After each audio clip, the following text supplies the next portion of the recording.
Tu ne vas pas croire ce qui s'est passé ce matin-là au tribunal de Millbrook.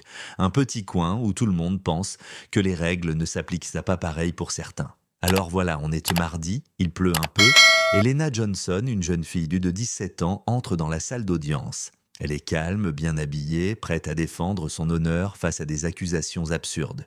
Mais dès qu'elle ouvre la bouche pour parler, le juge Harper, un vieux gars avec une réputation bien installée pour son mépris et ses préjugés, la coupe nette, avec ce sourire condescendant qui dit clairement « Tais-toi, gamine, ici c'est moi qui commande. » Ouais, ça s'est vraiment passé comme ça. Le silence tombe, lourd, presque palpable dans la salle. On aurait cru que tout le monde retenait son souffle choqué de voir une adolescente se faire bâillonner comme ça. Mais Lena, elle ne bronche pas. Elle reste assise, les yeux fixés sur le juge, comme si elle pesait ses options. Et crois-moi, c'était le calme avant la tempête. Laisse-moi revenir un instant en arrière. Lena, elle n'est pas du genre à se laisser faire. Fille d'une avocate passionnée par la justice, elle a grandi à apprendre ses droits, à connaître les lois par cœur. Alors, quand le juge Harper essaie de lui fermer la bouche, elle n'a qu'une chose en tête, riposter intelligemment. Après un moment, elle lève la main et dit d'une voix claire, posée, « Votre honneur, avec tout le respect que je vous dois, selon l'article 47 du Code de procédure, toute personne accusée, peu importe son âge, a le droit d'être entendue intégralement avant toute décision. » Là, tu aurais dû voir la tête du juge.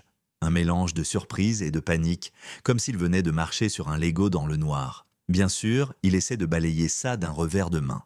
Cette règle ne s'applique pas ici. Mais Lena sort une copie imprimée du code, la pose devant lui et demande calmement au greffier, Madame Morales, une femme discrète mais respectée, qui gère tout en coulisses, de vérifier le texte. Là, le juge échange un regard gêné avec elle et le poids du silence dans la salle change de camp. Soudain, le murmure des spectateurs se fait entendre. Et même le procureur semble un peu déstabilisé, visiblement pas préparé à ce retournement. Harper, à présent visiblement secoué, finit par lâcher « Très bien, mademoiselle Johnson, vous pouvez continuer. » Et là, c'est comme si toute la salle retenait son souffle alors que Lena commence son témoignage. Fluide, convaincant, démantelant point par point l'absurdité des accusations. Et voilà la surprise, un témoin inattendu débarque au dernier moment, son professeur d'histoire, Monsieur Collins. Il atteste du bon caractère de Lena et met en lumière plusieurs incohérences dans le dossier. Là, la situation vire au comique, le juge qui voulait imposer son autorité se retrouve ridiculisé sous les yeux de tous. À la fin de l'audience, Lena ne repart pas seulement avec la victoire, mais avec le respect de tous.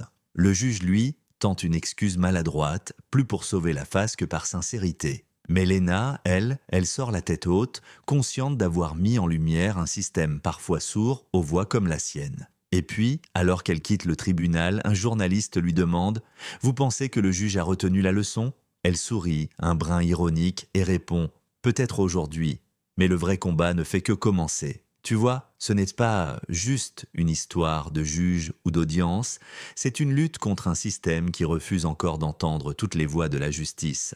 Alors, dis-moi ce que tu en penses.